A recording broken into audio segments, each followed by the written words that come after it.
I live out west and I meet people all the time who either as Christians or non-Christians are so confused about Christian nationalism because they're like, what the heck? I thought this religion was supposed to be based on like the love of Jesus and the way of Jesus. And as someone who comes from South Carolina within evangelical and fundamentalist spaces for over 30 years of my life, I see these two paths of Christianity very clearly and wanted to shed some light. There are people who call themselves Christians who are compelled to follow the way of Jesus because of love. Those people are an entirely different kind of people than people who call themselves Christians who confess a specific belief in order to avoid eternal damnation. This is a very widespread spectrum of human beings. If you choose to believe that someone died to save you because of the fear that you're going to be punished forever if you don't, that is not a belief that is going to move you closer to connection with self and others and connection to love, alignment with love. On the contrary, this belief is going to have you obsessing over what it means to follow God in such a way that he doesn't reject you or spit you out of his mouth at the end of it all. And fear has always been an extremely powerful motivator for control.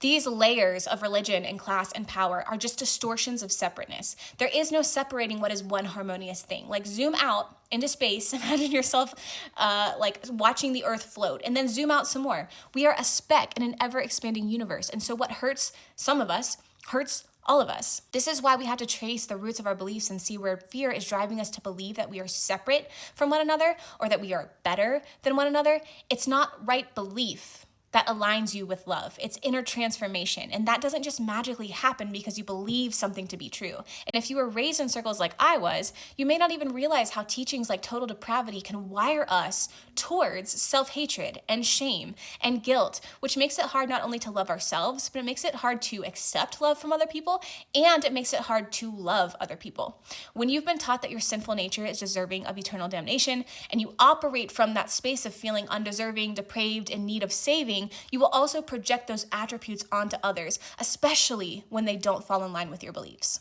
This world of dogma and doctrine and right belief was all I knew until I began healing from trauma. If you had asked me before then if I struggled with self-loathing, I would have said no, because I was blind to the subconscious as well as my conditioning and how it was affecting me. It wasn't until I tangibly experienced an extreme force of love on my plant medicine experience that I realized how deeply I was struggling to love myself because of the toxic theology that I was programmed to have. Love is not owned by Christianity, nor is it owned by plant medicine. It's not owned by any religion. That doesn't mean that Christianity doesn't ever lead people to a beautiful spiritual path of love. I just think if we can learn anything from this Christian nationalist movement, it's that dogma can blind us to actual harm being committed in the name of love. The path to love is personal. It requires intention. It requires work, not just belief. And a lot of that work for me was unpacking the ways that the shadow side of this religion taught me to hate and to distrust myself.